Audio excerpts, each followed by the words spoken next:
Agora ainda.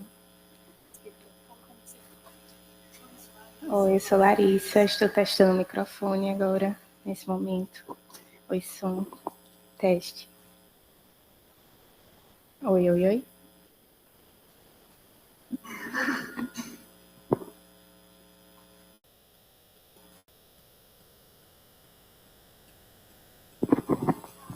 Oi.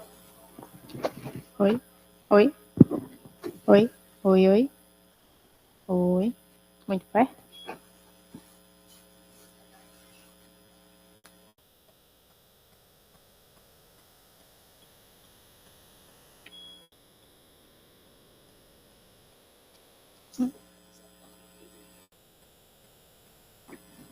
Não agora, mas...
Bom dia, gente. Vamos aguardar só mais alguns minutos, porque uma das pessoas que vai participar da banca, ela não chegou e não responde mensagem, mas ela disse ontem que participaria. De qualquer modo, o suplente está aqui já, nós pode começar se for preciso, mas como ela confirmou ontem que participaria, vamos aguardar mais um minutinho mais, tá bom?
Bom dia, gente. Vamos dar início, então, agora à defesa de dissertação da discente Larissa Gabriele Nogueira Campos. O trabalho dela é intitulado A Influência da Estimulação Elétrica Transcraniana no Rastreamento Visual de Crianças com Transtorno do Espectro do Autismo. O trabalho foi orientado por professor Edgar Moria e foi orientado por mim, Fabrício. A Larissa vai ter de 35 a 45 minutos para fazer a apresentação dela. Depois eu vou chamar os membros da banca, que eu vou apresentar brevemente agora. Você composta pela professora Celina, doutora Celina e doutora Samanta. Quando eu convidá-los para a banca, eu apresento com mais detalhe. Cada membro vai ter até 1 hora para fazer as suas arguições. Depois eu passo a palavra para vocês, caso tenha alguma pergunta. E, por último, a banca vai se reunir de forma separada para deliberar o resultado final da apresentação. Então, Larissa, você tem de 35 a 45 minutos a partir de agora, tá bom? Okay. Olá, bom dia. Como o Fabrício me apresentou, eu sou a Larissa, e o meu trabalho é esse, a influência da estimulação elétrica transcraniana no rastreamento visual do transtorno do espectro do autismo. A gente vai começar a entender, para a gente começar a entender esse trabalho que a gente pesquisou, queria mostrar essa imagem para vocês e fazer uma pergunta. Qual a característica que chama mais atenção nesses objetos? O que a gente consegue ver aí que chama atenção? São as caras, né? O rosto, as faces. Por que isso acontece? Existem algumas explicações para isso, mas uma delas fala sobre a familiaridade que a gente tem com o rosto, com face. Como que a gente está propenso a observar, a entender as expressões faciais, a chamar atenção para o rosto das pessoas.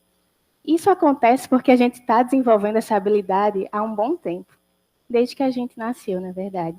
O recém-nascido, no desenvolvimento infantil, ele tem essa preferência por olhos, por pessoas, por rosto, porque é a partir do outro, é a partir das pessoas, que a gente vai conseguir acessar o mundo, que a gente vai conseguir desenvolver outras habilidades, como a comunicação, a interação social. É a partir do outro ser humano, que a gente vai conseguir desenvolver esse tipo de habilidade. Só que isso acontece, essa preferência do bebê, quando olha ali para a mãe, quando dá um sorriso bem bom para a gente, ele acontece principalmente no desenvolvimento típico. E existem outros tipos de desenvolvimento. Hoje a gente vai falar sobre o desenvolvimento atípico do transtorno do espectro do autismo.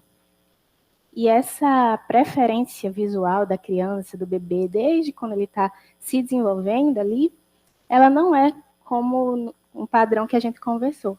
A preferência dele vai ser por estímulos não sociais, como formas, como objetos. A maneira que a criança com TEA, ela vai olhar para o mundo, olhar para as pessoas em geral, ela é diferente um pouco. A gente vai entender um pouco melhor isso, porque pode afetar a comunicação e a interação social. Se a gente não olha para as pessoas, se a gente não tem interesse nas pessoas, a comunicação, que é essa troca entre pessoas, ela vai estar afetada, ela vai estar com déficit de alguma forma. Mas como a gente sabe disso? Como a gente sabe que uma criança de desenvolvimento típico observa mais os olhos e uma criança de desenvolvimento atípico, por exemplo, no TEA, não vai observar tanto assim? A gente tem uma medida para isso, através do rastreamento visual. A gente pode utilizar o eye tracking como dispositivo para entender como funciona esse rastreamento, essa preferência visual. O eye tracking é esse dispositivo, está acoplado aqui na tela do computador. Então, ele emite uma luz infravermelha no olho da pessoa que está observando observando a tela. Essa luz infravermelha ela é refletida na córnea e na pupila. Esse reflexo ele é captado por uma câmera que está aqui no dispositivo, e aí ele consegue calcular exatamente para onde eu estou olhando, para onde é que está o meu olhar ali. E o dispositivo ele entrega para mim uma imagem, um mapa de calor, né, um heatmap, mostrando a preferência do olhar. Então, essa parte mais vermelha significa que a pessoa olhou com mais veemência, né, e as partes mais claras, as cores mais claras, que ela não olhou. Então, quando a gente vai comparar o desenvolvimento típico com o desenvolvimento do TEA, a gente vê essa trajetória visual que está bem diferente. O desenvolvimento típico está mais concentrado no centro do rosto, nessa parte de olho, de boca, de nariz, porque é justamente aí que a gente consegue perceber as sutilezas da comunicação. A gente consegue entender o olhar que alguém está colocando para a gente consegue perceber o que ela quer dizer sem ela dizer, através da comunicação não verbal também. Já na trajetória visual, com a criança com TEA, por exemplo, a gente vê que é mais difuso, não é tão concentrado assim no rosto, na face. Isso pode trazer alguns prejuízos. Mas, afinal, o que é o autismo? O que a gente está falando sobre isso aqui? Por que isso acontece? Por que ele não olha assim da forma que o padrão que a gente espera? Bem, o TEA, em geral, é um transtorno do neurodesenvolvimento. Acompanha a criança desde que ela vai se desenvolvendo, e ela acaba se manifestando de forma diferente de cada criança. Então, a gente tem algumas características que são comuns ao transtorno, mas ele se manifesta de forma diferente, em níveis de suporte diferentes. Então, se você já conheceu algumas crianças, já teve contato com um transtorno do espectro do autismo, você sabe que não são iguais, né? Que são pessoas diferentes, são crianças diferentes, porque elas se manifestam as características do TEA de forma diferente. Isso demanda níveis de suporte diferentes. Então, essa criança talvez tenha mais algum tipo de terapia do que outra, a depender das necessidades dela. E o diagnóstico, ele é basicamente clínico, então não tem um exame que eu faça que diga, olha, essa pessoa aqui tem autismo, um exame de sangue que saia lá TEA. Mas ele é feito a partir da observação de características. E essas características, elas se dividem basicamente em 2 pontos bem importantes, em 2 áreas muito importantes. A primeira são comportamento repetitivo e estereotipado. Então, é aquela criança que tem dificuldade em flexibilizar a rotina, com movimentos de flap, de um comportamento talvez mais hiperativo, crianças que têm dificuldades sensoriais, que têm interesse por um tema específico, no hiperfoco.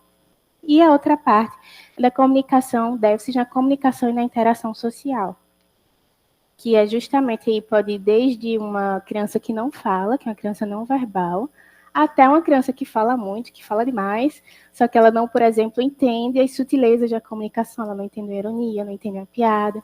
Então, o TEA, ele vai se caracterizar por déficits nessas grandes áreas, as 2 grandes áreas, comportamentos repetitivos e estereotipados, e déficits na comunicação e interação social.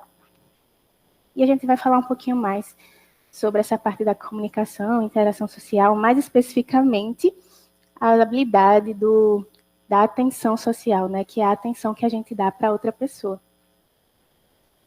Por que isso acontece? Né? O que acontece no cérebro da pessoa com autismo para que esses comportamentos, essas características, elas se manifestem?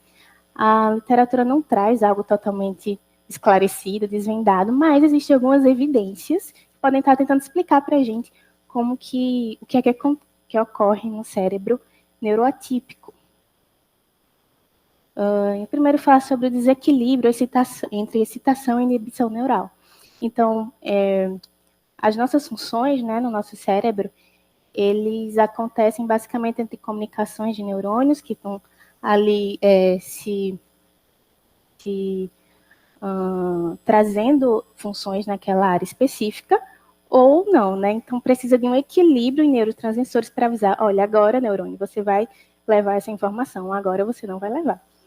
E no autismo, essa neurotransmissão, ela vai estar, de alguma forma, ali desbalanceada.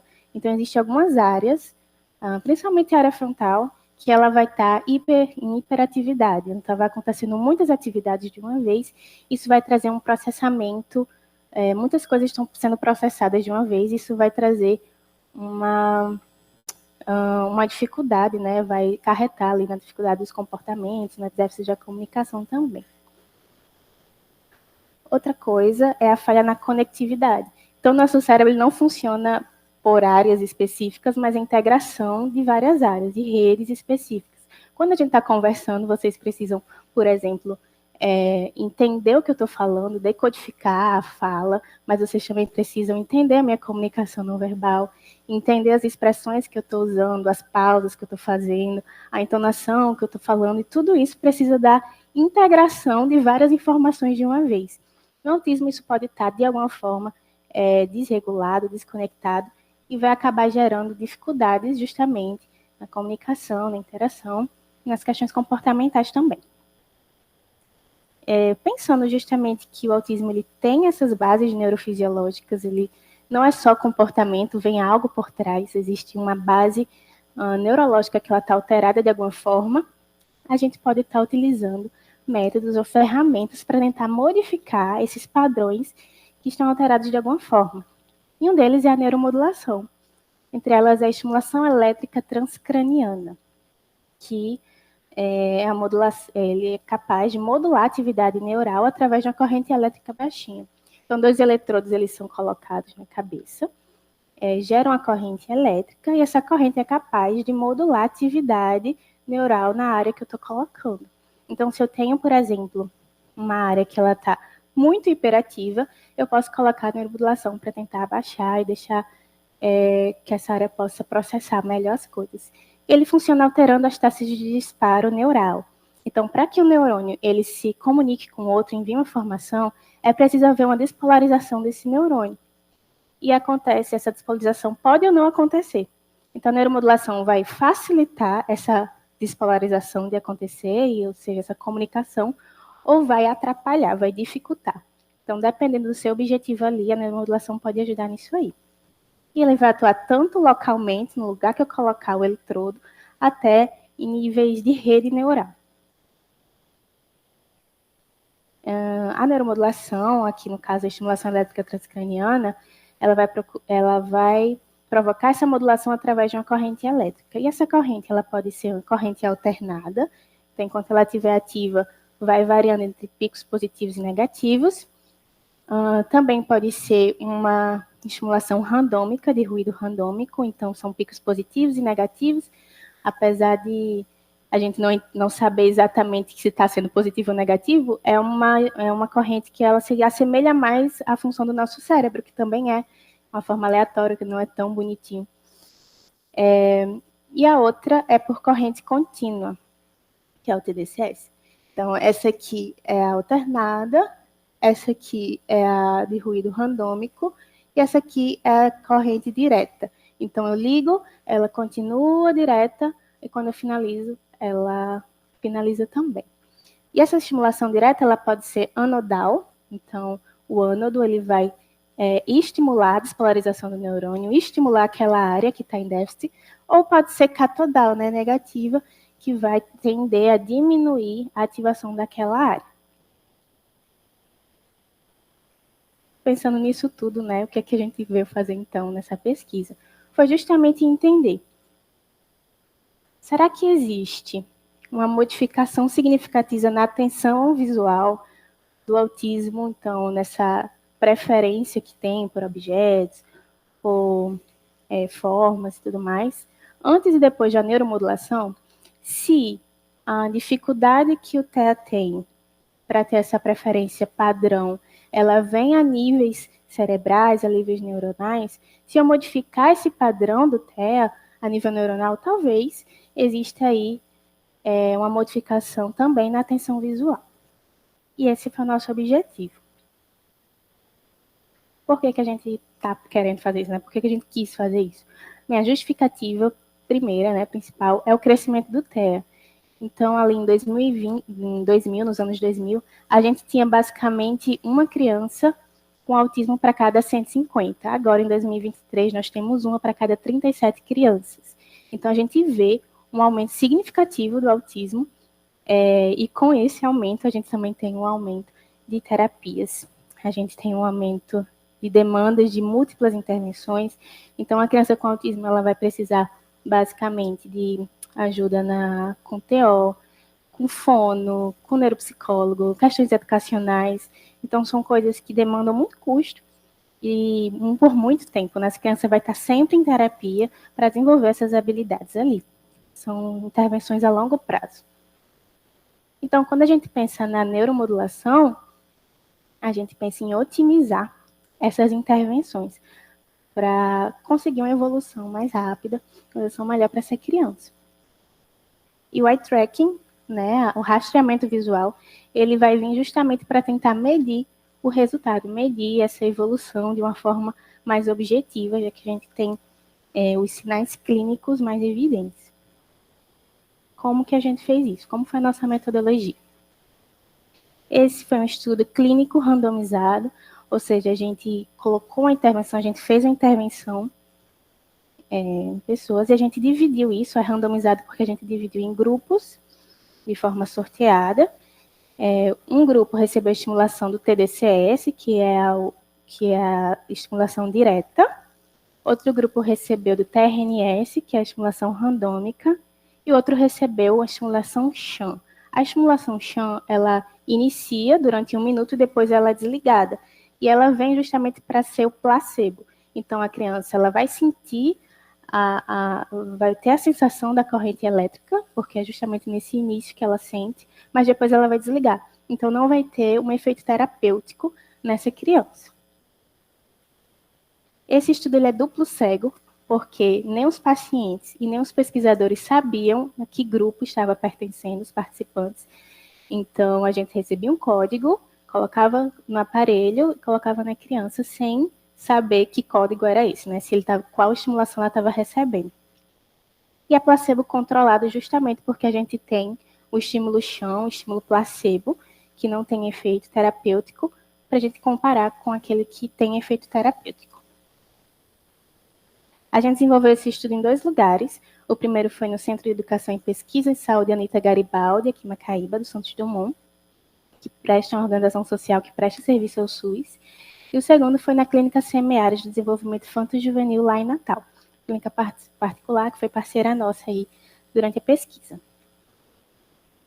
Primeiro, nós fizemos um recrutamento. Então, nós conversamos com os pais, conversamos com os profissionais da saúde que atuavam nessas 2 clínicas, fizemos reuniões para que as pessoas pudessem entender e aqueles que se interessassem pelo projeto, indicassem, quisessem participar. A gente foi tirando todas as dúvidas, foi trazendo essas famílias para próximo. E as famílias que quiseram participar assinaram o TCLE, que é o Termo de Consentimento Livre e Esclarecido. Os pais, no caso, né, assinavam por aquelas crianças, pelos filhos que eles quisessem que participassem. Depois que passavam pelo período pelos critérios de inclusão e exclusão, a gente realizou um momento de adaptação. Como a gente usou corrente contínua, né, a gente usou faixas, eletrodos, em crianças com autismo não é algo tão tranquilo de se fazer. Como a gente conversou lá no início, são crianças que às vezes têm dificuldades sensoriais, têm dificuldade de modificar a rotina. Então, a gente trazendo esse período de adaptação, foi uma tentativa aí de tentar trazer essas crianças para a parte da estimulação mais tranquilas. Então, elas chegavam já adaptadas ali com a faixa. A gente confeccionou essa faixa, então é um velcrozinho, uma faixa de elástico com velcro. Os pais levavam para casa, colocavam nas crianças enquanto elas estavam brincando. Também fez esses 2 eletrodos de EVA, trouxe algo mais lúdico, para tentar adaptar essa criança nesse nosso protocolo e chegar para a estimulação, de fato, mais tranquilas, pelo menos mais adaptadas. Depois que elas passavam por esse período de adaptação, elas faziam a avaliação do eye track, do rastreamento visual, antes da intervenção, para a gente entender qual o padrão visual dela, como que ela chegava, qual a trajetória visual que ela fazia quando se colocava elementos sociais, não sociais. Depois ela passava pela neuromodulação em si, com TDCS, TRNS ou com SHAM. E aí depois a gente fazia novamente a reavaliação com eye tracking para tentar entender se houve ou não alguma modificação ali. Os critérios de elegibilidade que a gente escolheu foram os seguintes. Os sujeitos incluídos foram pacientes de ambos os sexos com diagnóstico do TEA, com idade entre 3 e 7 anos, cujos responsáveis consentiam com a participação por escrito, né, da criança, e que estivessem cadastrados em uma dessas 2 unidades, ou na Semeares ou aqui no Anita.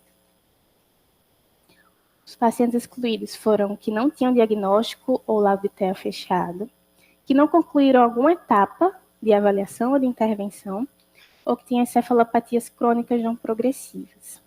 Também a gente utilizou os critérios para a estimulação elétrica de exclusão, que seria implantes eletrônicos de marca-passo, implante coclear, placas de metal pelo corpo ou pelo crânio, comorbidades neurológicas, cardiopatias severas, históricos de epilepsia ou de crises convulsivas. Tudo isso é critérios desaconselháveis para usar a estimulação elétrica transcraniana. Como que a gente fez o processo de avaliação com o eye tracking? Então, esse aqui é o nosso setup. A criança ela se posicionava em frente ao computador com o eye tracking key, 60 centímetros de distância, e ela sentava no colo da mãe, ou então, se ela fosse maiorzinha, sentava na cadeira, e aí a gente fazia calibração com ela aqui, ela conseguia olhar e a gente conseguia entender, né, captar para onde essa criança estava olhando através do eye tracking. O software que a gente usou para analisar foi o software Mango Envision. A gente quis entender a preferência visual dessa criança, quando a gente colocava alguns paradigmas, alguns estímulos. A gente dividiu todos os estímulos em 2 blocos, porque se a gente perdesse um, a gente teria ainda o outro, para tentar balancear. E a gente observou o tempo de observação que a criança tinha em cada área de interesse. Então, a gente vai mostrar agora os paradigmas, os testes que a gente usou, como que a gente separou essas áreas de interesse. O primeiro paradigma é o paradigma do olhar preferencial. Então, a gente tinha uma cena de desenho versus um objeto girando, e a gente quer entender para onde essa criança estava olhando mais.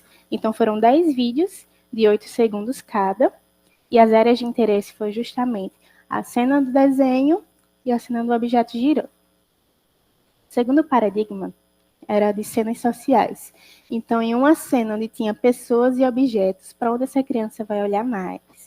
Foram 10 imagens colocadas durante 3 segundos, e as áreas de interesse estavam nas pessoas, né, no corpo, na face e nos objetos da imagem.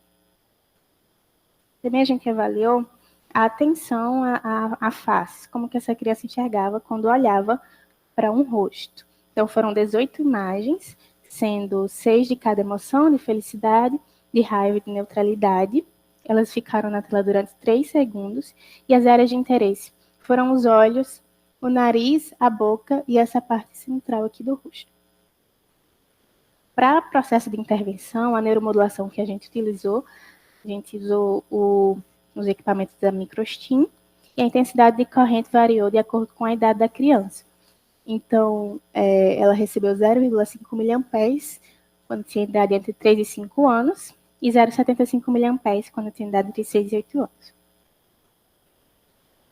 A intervenção ela durou 15 dias, então durante 15 dias seguidos, essa criança foi todos os dias, de segunda a sábado, durante 20 minutos receber a estimulação. Ela chegava, a gente colocava o equipamento nela, e ela ficava lá durante 20 minutos.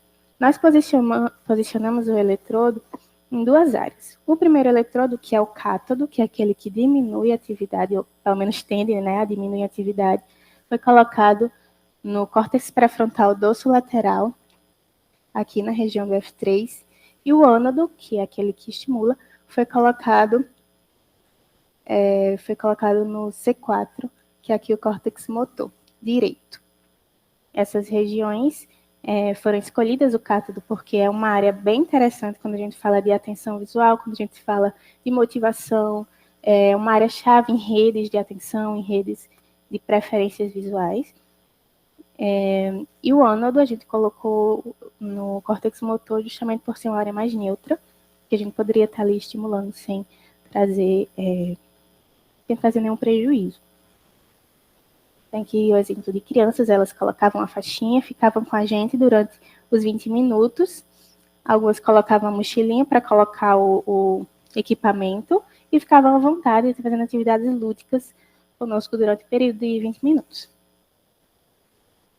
Em relação à randomização, ou seja, o sorteio, né, de onde cada criança vai ficar, ele foi do tipo estratificado. Então, a gente usou algumas variáveis como sendo importantes nesse processo, para tentar balancear os grupos, né, para tentar com que em cada grupo houvesse crianças semelhantes em sexo, em nível de suporte, que é o quanto que ela vai precisar de ajuda, que nível ela está dentro do autismo, né, e a idade dela.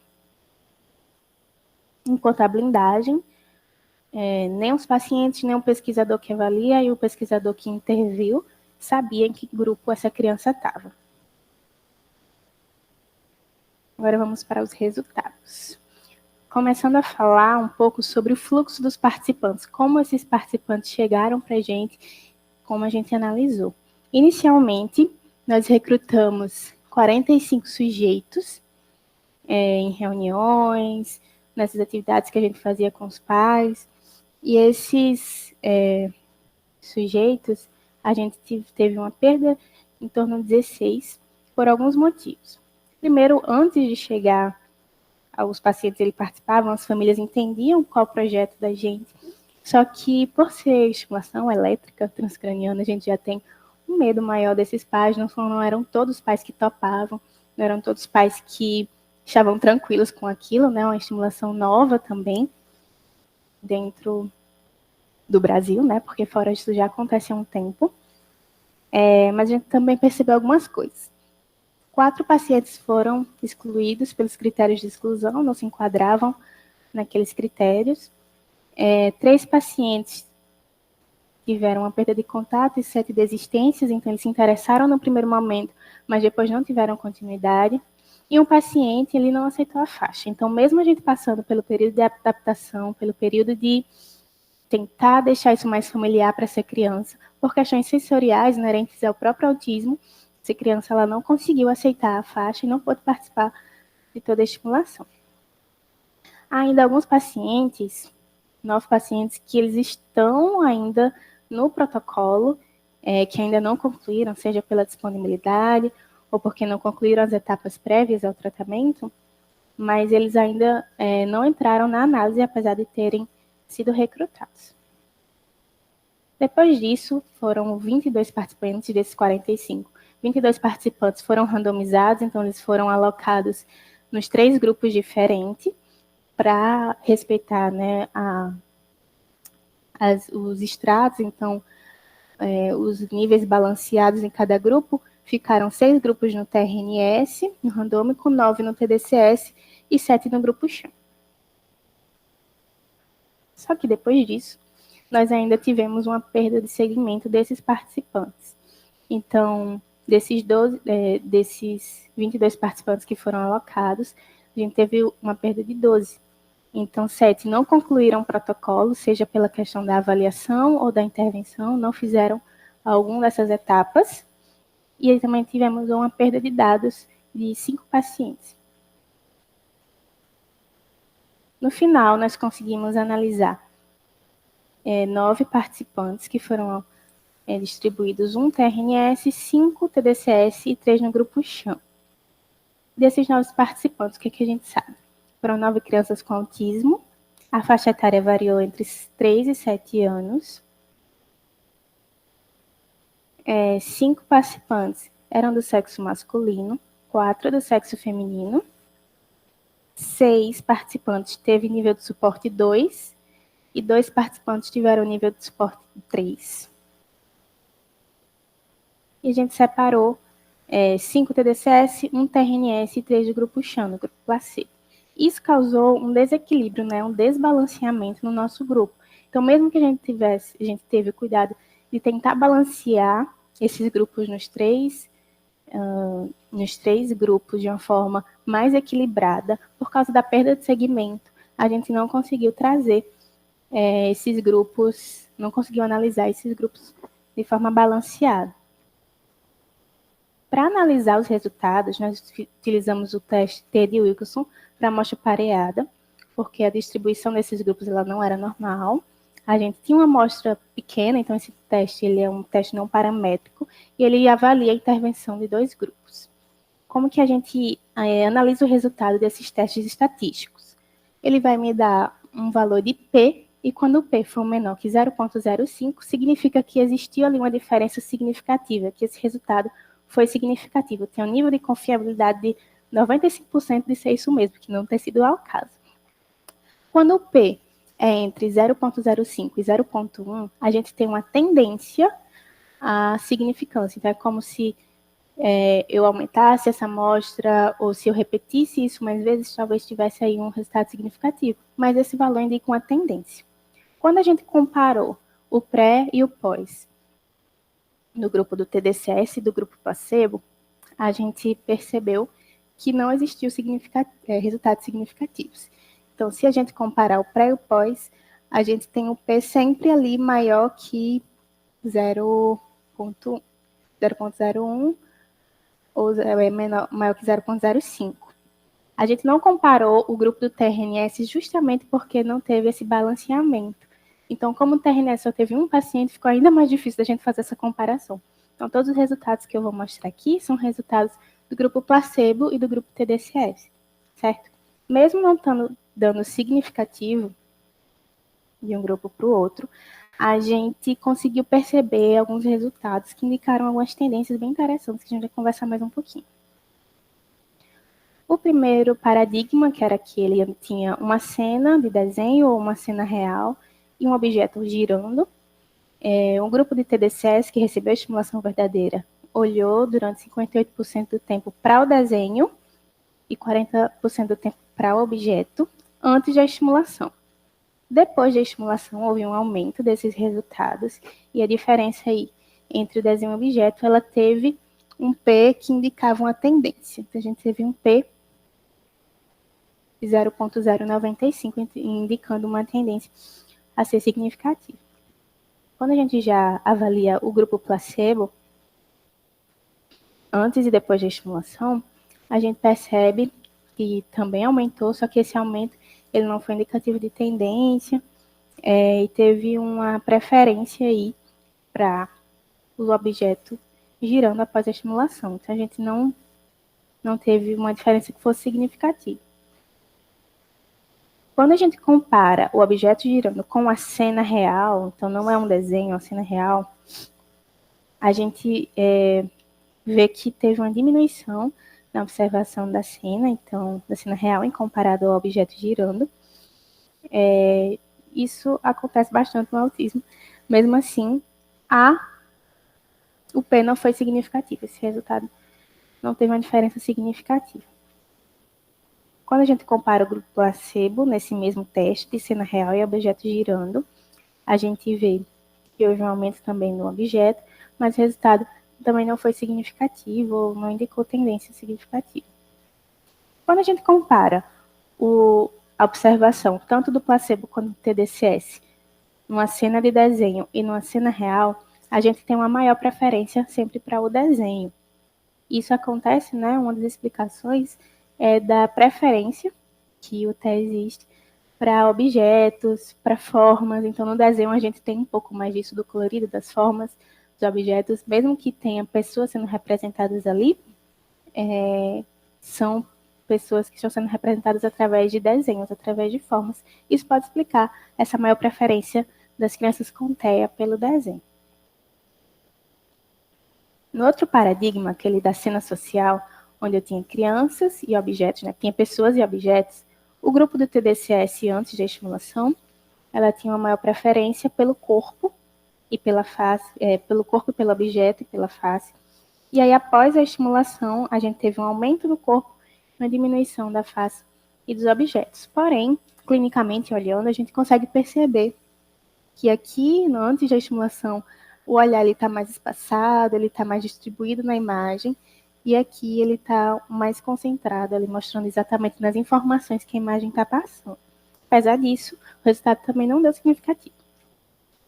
No grupo placebo, houve um aumento da preferência por face ou por objetos, mas também foi uma distribuição que permaneceu bem distribuída, né? Ela não estava ali concentrada. Quando a gente observa o resultado da face nas emoções, o grupo TDCS ele tinha ali uma preferência para os olhos, e depois da neuromodulação, essa preferência aumentou, tanto para o olho, quanto o nariz, quanto para a boca. E esse resultado ele indicou uma tendência a ser significativo, com um P ali de 0,09. Essa diferença entre olhos, nariz e boca. Já no grupo placebo, apesar de ter tido um aumento também para os olhos, para o nariz e da boca, o P não foi significativo ou também não indicou uma tendência a ser significativa. O que a gente observa, o que a gente chega à conclusão com esses resultados? primeiro trazendo os desafios e as limitações desse projeto, né, desse trabalho. O que a gente viu principalmente foi a questão do desbalanceamento dos grupos. Então, por causa da perda dos segmentos, a gente não consegue comparar de forma mais fidedigna esses grupos entre si, porque existiu esse desbalanceamento. Também o que a gente percebeu foi o perfil das famílias, o perfil dos pacientes nesses dois locais que a gente atendeu. Então, enquanto no Anita, que presta serviço à SUS, os desafios que a gente mais encontrou ali foi, por exemplo, de locomoção até o lugar da estimulação, então o acesso desses participantes até o local todos os dias, durante 15 dias, era muito mais complicado. A gente teve várias parcerias com a Anita, a gente teve a parceria com as vans para tentar trazer essas crianças para a estimulação, mas esse foi um desafio que a gente encontrou e foi um desafio bem importante. Já na clínica particular, na clínica dos semiáridos, os desafios foram outros. Essas crianças que estavam na clínica, o que é que a gente percebia? Que eles eram crianças que tinham muitas terapias acontecendo, então eram crianças que tinham muito acesso a terapias multidisciplinares, que tomava todo o tempo, que tomava toda semana, e isso também dificultava o encaixe dos horários, dificultava com que os pais pudessem trazer os seus filhos nos horários específicos que a gente tinha durante os 15 dias. Também encontramos os desafios inerentes ao próprio autismo. Então, crianças com mais dificuldade de flexibilizar a rotina, crianças com dificuldades sensoriais, crianças com dificuldades de chegar até a gente. Então, tudo isso trouxe esses desafios para a gente. Esse estudo ele vem de um projeto maior, que é estudo sobre hiperatividade cerebral no transtorno do espectro do autismo, e o meu foi apenas um recorte do rastreamento visual do eye-track, mas ele ainda está acontecendo, estão sendo avaliadas outras coisas, como o eletroencefalograma, né, para entender a atividade neural dessas crianças, também a avaliação da linguagem, para entender o perfil da comunicação e como que a neuromodulação vai afetar essas nuances. O que a gente deixa de sugestões para os futuros projetos, para os futuros estudos? Primeiro, uma quantidade de pacientes maior, para que a gente possa conseguir comparar de forma mais efetiva esses dois grupos. E alguns protocolos online. O que é isso? Na neuromodulação, a gente pode estar utilizando, além da neuromodulação, alguma tarefa específica para trabalhar alguma habilidade específica enquanto a pessoa está fazendo a neuromodulação. Isso pode direcionar, potencializar os resultados. Então, a nossa pesquisa ela foi offline. A gente colocava a neuromodulação e fazia ali atividades lúdicas com as crianças, mas não tinha uma tarefa direcionada para o nosso objetivo. Talvez isso possa potencializar, talvez, os resultados. Essa pesquisa que a gente fez de rastreamento visual, depois de uma intervenção de neuromodulação, ela é relativamente nova. Existiu só um estudo que foi publicado agora, no finalzinho do ano passado, que tentou reproduzir algo semelhante, mas ainda está sendo estudado, ainda existem muitas lacunas na literatura para tentar entender como que a neuromodulação pode afetar o rastreamento visual, a atenção social dessa criança com autismo. Então, a gente conclui que os resultados preliminares nessa pesquisa, desse modo que a gente realizou, elas não mostraram diferenças significativas no rastreamento visual com crianças com TEA, mas os resultados eles são promissores e com a tendência. Provavelmente, se a gente continuar a pesquisar, a talvez modificar algumas coisas ali ao longo do caminho, a gente consiga encontrar resultados promissores. Falando um pouquinho da nossa equipe. Então, esse projeto ele não foi feito sozinho. Foram com muitas mãos, ainda está acontecendo. E a nossa equipe, que faz parte desse projeto, o professor Fabrício, que apresentou aqui para vocês, o professor Edgar também, que está sempre com a gente, ajudando, eu, Larissa, a Manu, que é minha IC maravilhosa, que me ajudou em todo o processo aí, a Letícia e a Carol, que também são mestrandas, também estão desenvolvendo, juntos nessa pesquisa, as suas defesas, as suas pesquisas de mestrado, o Leandro, está sempre ajudando a gente, também é um parceiro ótimo, a Luana, que também é uma fono lá do Anita, está sempre em contato com a gente, tentando ajudar isso, para que a gente consiga da melhor forma. Também já agradeço a doutora Celina, a doutora Samanta, que além de banca, elas também abriram as portas de 2 lugares, do Anita e da Semeares, para receber a gente. Fez com que as coisas acontecessem Sem vocês, realmente, isso não teria acontecido. Eu agradeço. Obrigada, gente.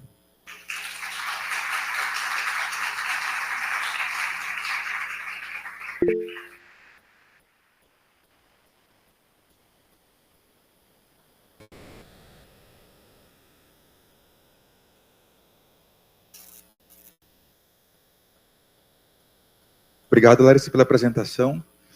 Ficou dentro do prazo, faltou ainda 6 minutos para terminar, então está dentro tudo ok.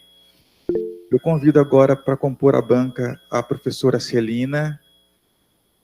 É estranho chamar de professora, né? Doutora Celina e a doutora Samanta. Celina é médica neuropediatra do Anita, trabalha com autismo já há vários anos. Samanta é neuropsicóloga, também especializada no TEA, que é à vontade aqui. Ambas funcionárias do ISD, mas fazem parte do prédio de saúde, né, do Anita Garibaldi. E vocês têm o tempo que acharem necessário aí, eu falei 1 hora antes, mas não tem isso na verdade, o tempo que acharem necessário para a arguição da aluna. E quando eu terminar o período, eu passo a palavra para vocês perguntarem caso tenham dúvidas. Então fique à vontade, meninas.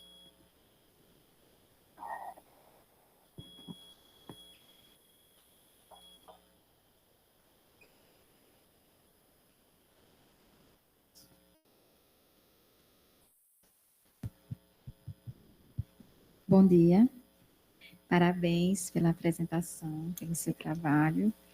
Trabalhar com autismo é sempre agradável para a gente, né? A gente sempre gosta de ouvir sobre os estudos, as pesquisas, né? As observações sobre TEA. Eu li a sua dissertação, prestei atenção na sua apresentação, acho que você teve sucesso nessa apresentação, conseguiu apresentar muito bem, né, de forma objetiva, conseguiu escrever também muito bem, ficou bem claro, né, então, eu acho que não teve tantas dúvidas em relação ao seu trabalho, à pesquisa, né, sobre o referencial teórico, então, parabéns. Eu fiz algumas anotações da sua apresentação, mas assim, correu no tempo certo, né? A apresentação estava bem clara, os slides estavam bem tranquilos da gente observar, muitas imagens, né? Então, a sequência com que você apresentou foi muito boa, então, da gente entender como que acontece no transtorno do espectro do autismo, qual o quadro clínico, né? Que relação a gente vai ver do quadro clínico com a sua pesquisa, né, que é uma estimulação cerebral para observar uma resposta comportamental, que a atenção visual é um comportamento no TEA, né? Então, isso daí ficou claro, né? Eu fiquei um pouquinho na dúvida no texto e também na sua apresentação, que teve um momento que você falou assim, tem 2 grandes grupos de manifestações clínicas, né? Que aí a gente tem, nos slides iniciais, a gente tem os comportamentos e tem a comunicação social, né? Talvez fosse melhor botar invertido, porque a ordem, né, pela classificação diagnóstica, é que o primeiro grupo é de comunicação social, também porque ele é mais robusto na manifestação clínica. O segundo grupo é de comportamento, porque ele é mais variável.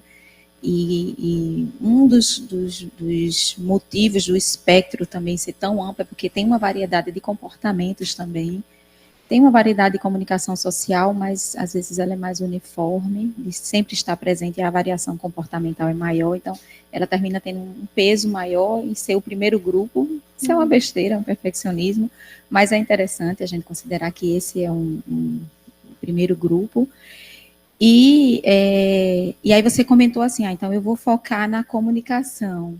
Aí eu pensei que o próximo slide você ia dar uma focadinha na comunicação, mas aí você já foi falando da fisiopatologia, e aí já voltou a ser amplo de novo para o transtorno do espectro do autismo. Eu acho que isso não tem problema, mas talvez não dizer que vai focar na comunicação, né, ou vai focar só no seu estudo de atenção visual, né, no comportamento de atenção visual. Talvez fosse só essa observação. Mas aí depois você explicou muito bem a parte da estimulação transcraniana, e como acontece, os tipos, né, o delineamento da pesquisa, o recrutamento, como aconteceu. Na sua apresentação ficou muito boa, de você estar mostrando que vocês tinham 45 crianças, como é que essas crianças foram saindo, e aí como é que você ficou com 9 e só valorizou 8 para as análises, no final das contas. Né? Então, isso ficou bem claro. Vou falar do texto depois, mas no texto eu acho que eu tive um pouquinho de confusão de entender essa sequência, sabe? Então, talvez o mesmo modelo que você fez apresentando, você só fizesse uns ajustes no texto, para ficar claro para quem vai fazer a leitura, né? Na sua apresentação também ficou boa a explicação da análise estatística também, como é que vocês realizaram, como é que você realizou, como é que você valorizou. Então, talvez eu gostasse também de ver no texto, também só um adendozinho mesmo, no momento em que você tem um momento no texto que você fala lá da parte da análise estatística, mas talvez esclarecesse bem direitinho como você fez oralmente, sabe? Talvez ficasse melhor. E aí, né, na finalização, né, é nesse momento da finalização que vem essa explicação de que esse trabalho, ele vem de um trabalho amplo, né, de um trabalho mais, com vários outros itens a serem analisados. Eu, como conheci o trabalho antes, né, então, para mim, eu não tinha dúvida sobre isso. Mas quando a gente vai para o texto, então, finalizando a análise da sua apresentação, foi muito boa, eu gostei muito, mas eu vou para o texto agora. Quando eu vejo lá no texto, se eu não conhecesse e soubesse que era de um trabalho amplo, eu só fiquei sabendo disso lá no final, e aí ficou sabendo muito, assim, de uma informação, assim, de surpresa, assim. Então, não sei se seria interessante que isso fosse exposto no início, ou na metodologia mesmo, na hora que você vai fazer o delineamento da pesquisa, você comentar que faz parte de um trabalho amplo e que o seu é uma parte, né? Ou se lá no final, você pode deixar também no final, mas talvez não deixar tão de surpresa, assim, que foi lá na discussão final mesmo da dissertação. Aí eu acho que ele ficou meio deslocado, assim, a informação, sabe? Na verdade, o conteúdo é todo bom, são só ajustes, talvez ajustes para melhorar um pouquinho a sua escrita. Então, eu vou lá para o texto, né? Então, parabéns, foram resultados preliminares, né? A gente sabe que no mestrado nem sempre a gente dá conta de cumprir com todos os objetivos do trabalho mais amplo, então a gente consegue mesmo. Só uma observação na página 2, acho que você passou o português mesmo, a digitação, aliás, o Gabriele ficou com letra minúscula, mas aí você corrige, depois eu vou mandar essas anotações para você, não é nada demais. No resumo também, quando você fez o inglês, ficou bem direitinho, mas quando você fez o resumo em português, acho que você repetiu um pouquinho as palavras indivíduos, aí eu sugeri de não repetir tanto. Eu gostei de ver esse modelo do artigo dentro da dissertação, né? Eu acho que você conseguiu fazer isso aqui com eleição, né? Ficou bem claro, não ficou confuso. Deixa eu ver mais aqui. Na sua introdução, né? Você colocou a incidência do TEA, não foi? Você lembra da revisão bibliográfica que você colocou assim, 1 a cada 150 crianças? Isso, botei na justificativa. Foi lá na incidência, né? Isso. De que a incidência de 150 crianças a cada 1.000, acho. Isso. Né? Então, talvez fosse interessante você colocar uma incidência mais atual, né? Que já tem uma literatura que fala uma incidência maior do que esse que você colocou. Foi aqui, no caso, aqui. Está na justificativa, na página 16, logo no início. Talvez ajustar melhor, né? Porque eu botei 27 por 1.000, na verdade. Isso. E aí, ajustando isso, dá 1 para 36. Ah, tá. Peraí. Então, foi uma. Eu acho que então tinha lá. Em 2000, a estimativa era de 1 a cada 150. Não é isso? E agora, em 2023, é de 27 por 1000. Então, talvez não, eu então possa tá ajustar. certo. Não, tá certo. Talvez eu tenha só confundido porque a relação foi diferente, aí me deu a impressão de que não estava condizente, mas tá correto. Eu escrevi isso aí, mas na apresentação eu fiz essa troca porque eu acho que fica mais claro, realmente. Mas tá correto. Então, a sua informação tá correta, mas talvez essa maneira como você escreveu me confundiu um pouquinho. Né? Mas tá bom. Uma questão que eu senti falta, assim, o seu objetivo geral foi qual? Diga aí de novo para mim. Comparar se existiu modificações no rastreamento visual antes e depois da neuromodulação. Pronto. Comparar o antes com o depois, né? Isso. Aí você escreveu assim, comparar se houve modificações significativas na atenção visual em crianças com TEA antes e depois, a partir do eye tracking. Aí eu fiquei assim, é a modificação antes também ou não, né? Então, na verdade, você vai comparar se houve mudança no padrão do eye tracking após a estimulação. Isso. Eu não sei se fica mais claro se você reformular a frase. Eu entendi que era isso.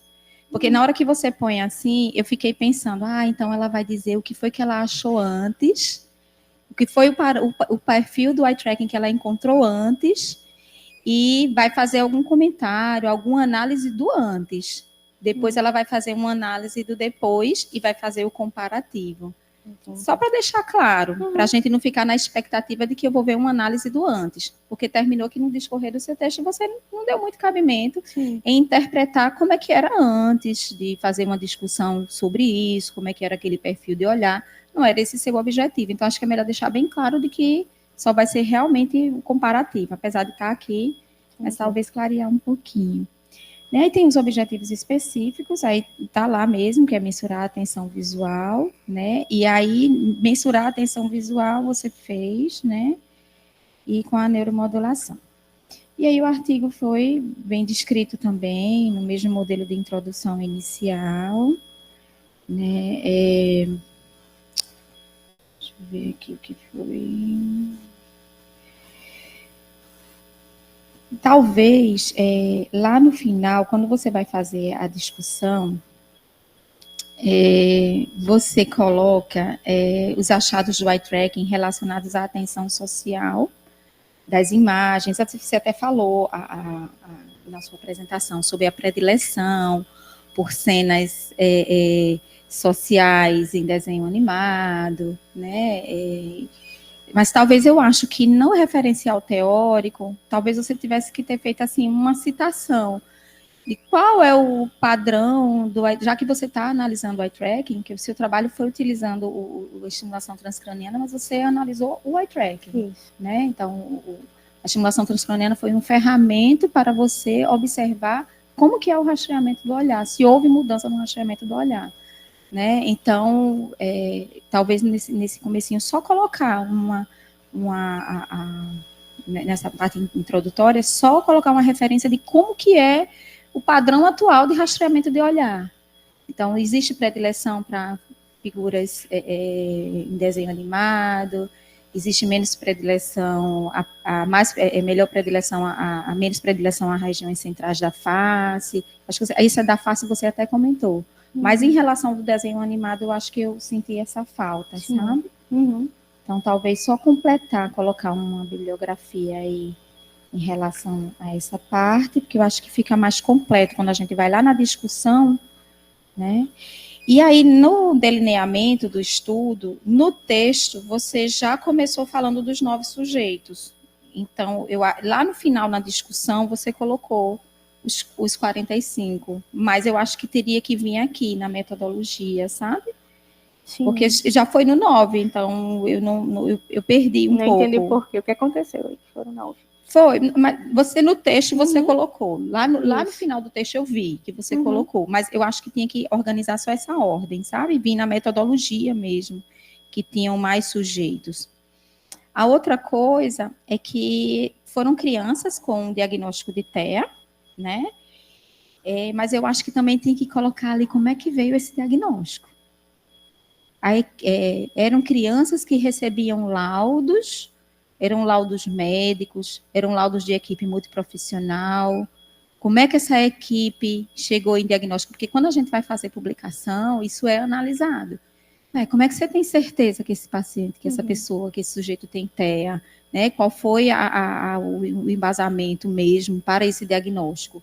E você comentou que o diagnóstico é feito de forma clínica, com avaliação multiprofissional, mas às vezes a gente utiliza instrumentos, a gente utiliza escalas. Aí talvez lá na metodologia você colocar assim, todas as crianças apresentavam laudos, foram emitidos de tal forma, por médico, foram realizadas avaliações, porque isso tem que estar no seu protocolo de recrutamento, né, dos sujeitos. Então, realmente eu senti falta, talvez uma publicação isso venha ser questionado, né, por especialistas, profissionais, ou pela equipe, sabe, só um detalhamentozinho. Muito boas as imagens, né, e aí você colocou nas suas imagens, e aí de onde é que foram extraídas as imagens? Aí eu fiquei na dúvida. Então, na página 22, lá você coloca, foram apresentados 2 blocos com 5 imagens, você colocou aqui a figura 4. Mas de onde que vieram essas imagens? Foram criadas, foram escolhidas, né? E outra coisa. Acho que talvez especificar um pouco mais, porque esse banco de imagens que a gente pegou as imagens, a gente tratou elas, tirou o fundo, a gente escolheu imagens específicas que tinham um objeto, que tinham até 2 pessoas, então talvez explicar um pouco mais como que aconteceu esse processo. Interessante. Eu acho que teria que clarear um pouquinho, porque o seu trabalho foi a análise do eye tracking. E aí você detalhou bem a parte do TDCS, mas você tem que detalhar também um pouquinho como é que foi essa construção dessas imagens, como é que você organizou, como é que você centralizou, né? Como é que você pré-processou. Então, eu acho que seria bom estar aqui. E aí eu consigo falar isso porque eu fiz isso no meu, né? Aí eu sinto a falta de ver também. Temos imagens de doutora Celine. Aí tem, na figura 5, lá da página 23, você colocou a OI, né, a área de interesse marcada. Mas eu fiquei me esforçando aqui para ver, olha que eu boto o óculos para ver, que tem o contornozinho amarelinho e tem o contornozinho rosa. Talvez, do jeito que você fez na face você conseguiu colocar e a gente conseguiu, a OI, quando a gente coloca, a gente sobrepõe a OI à imagem. E aqui eu acho que não ficou sobreposta. Então, a gente diminuiu o gradiente para poder perceber o que é que estava acontecendo na imagem. Na imagem, né? Mas aí talvez aumentar um pouquinho para ver também. Eu acho, porque eu fiquei confusa, eu fiquei procurando. Aí depois eu entendi, é esse contorno amarelinho que é a OI. Mas eu acho que a OI precisa ficar mesmo sobreposta para quem vai olhar. Então, não sei se de repente você colocar as 2 imagens, uma imagem sem a OI e a outra imagem com a OI, e a OI mesmo ofuscando a imagem original, entendeu? Mas eu acho que tinha que dar uma melhoradinha só nessa imagem, né? Até mesmo na OI da face, que foi na próxima figura que você colocou na figura 6, eu acho que se deixar o contorno mais grossinho, eu acho que fica melhor para a gente, porque interessa para a gente saber de forma bem clara essa OI, e menos a imagem que foi vista antes também, né? Aí você colocou o modelo lá do instrumento de estimulação transcraniana, mas eu não sei se isso também faz diferença, eu não trabalho muito com isso, mas se tinha o ano, você colocou só o modelo, eu não sei se o modelo já atualizou com o ano ou se simplesmente o modelo é o suficiente. O modelo do equipamento? Sim, do microstim, né? O modelo microstim você colocou. Porque o do Mangold você colocou qual foi a versão, mas esse daqui não. Foi, eu botei aqui na imagem, na figura 7, mas acho que colocando no texto. No texto, né? Talvez, eu acho que talvez tivesse que colocar no texto. E uma outra questão que eu fiquei na dúvida na metodologia foi em quanto tempo você aplicou o eye tracking nessas crianças? Quanto tempo antes de começar as estimulações e quanto tempo depois da estimulação? Porque eu fiquei pensando, se esse intervalo de tempo após, você pode ter terminado a estimulação hoje e aplicou o eye tracking um mês depois, entendeu? E será que isso faz diferença? Será que aplicar o eye tracking mais próximo do término da estimulação também faz diferença? Porque por que você faz a estimulação durante 15 dias seguidos? Porque talvez a intensidade provoque uma modificação, né? Será que essa modificação é duradoura? Será que essa modificação é transitória? Então, eu acho que é importante, sim, saber o tempo. E você mesma comentou que as crianças lá, por exemplo, na clínica, elas tinham muita estimulação, eram sobrecarregadas de estimulação. Então, será que essa sobrecarga de estimulação também não interfere no resultado do eye tracking?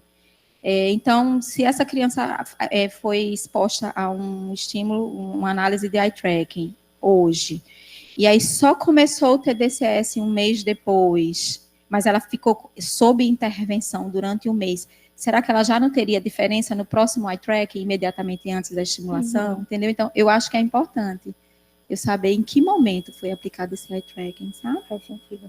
Fiquei na dúvida. Tá, vamos lá. Acho que eu estou no meu tempo ainda, né? Tá.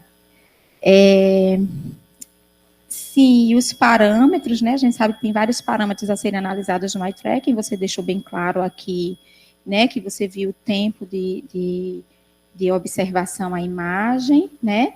Na sua apresentação, você fez um comentário sobre o modelo de escaneamento do olhar.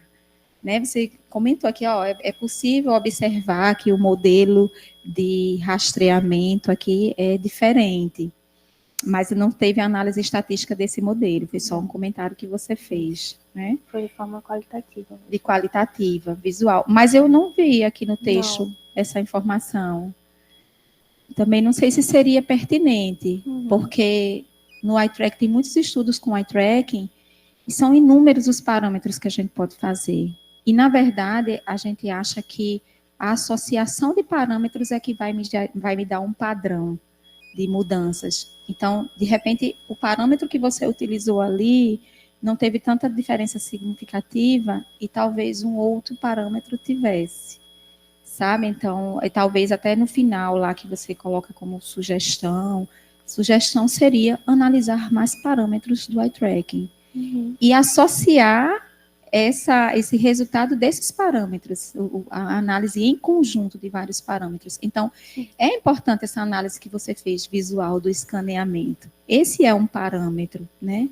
Aí, lógico, você já completou tudo, mas você pode colocar ali na sua sugestão de que observou, ou na sua discussão que subjetivamente ou visualmente você conseguiu observar isso e tal, que é uma sugestão de próxima análise, né? Tá. E aí, pronto, aí como você fez o estudo em conjunto, né, dentro de um projeto guarda-chuva, um projeto maior, aí eu acho que no texto aqui, ou você me explica para ver se eu não entendi mal, aqui na página 25, aí você colocou assim, ao fim da pesquisa, caso o resultado seja positivo, apresentando melhoras nos itens avaliados, o grupo placebo será convidado a apresentar a mesma. Então, até aqui, eu acho que eu ainda não estava sabendo de que o projeto, a pesquisa ainda estava acontecendo, né? Então, para mim já estava concluída aqui. Assim, eu sabia, né, que ainda não estava, mas quem for ler não vai saber. Então, talvez só arrumar isso daqui. Então, Sim. Que só justificar de alguma outra forma de que as crianças do grupo placebo elas vão receber a estimulação real, digamos assim, né? Tá, beleza. E aí tem os resultados, e aí tem só algumas observaçõezinhas de vegetação, que eu não preciso ficar citando aqui. Tem aquela história da estatística, que você explicou muito bem aqui, mas eu acho que tem que colocar no texto também. Você só colocou que usou o teste T, né, e que valorizou que nenhum resultado seu teve P menor do que 0,05. Mas eu acho que tem que descrever o que é que você valorizou. Eu achei bem legal você colocar aqui o que é a diferença dos resultados estatísticos, como é que você vai valorizar esse resultado. Lógico que você não vai escrever de estatística aqui, mas eu acho que tem que colocar aqui na parte da sua análise. Que mais? Muito bom de ler esse texto.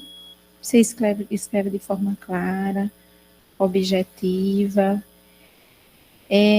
No final de tudo, eu fiquei na dúvida se realmente não teve diferença. Quando você terminou de apresentar, eu fiquei achando que teve. Que para face houve maior tempo de atenção com o TDCS, né, em todos os elementos da face. Eu fiquei achando que foi isso. Mas no texto eu fiquei na dúvida. Eu fiquei achando que não teve isso. Teve.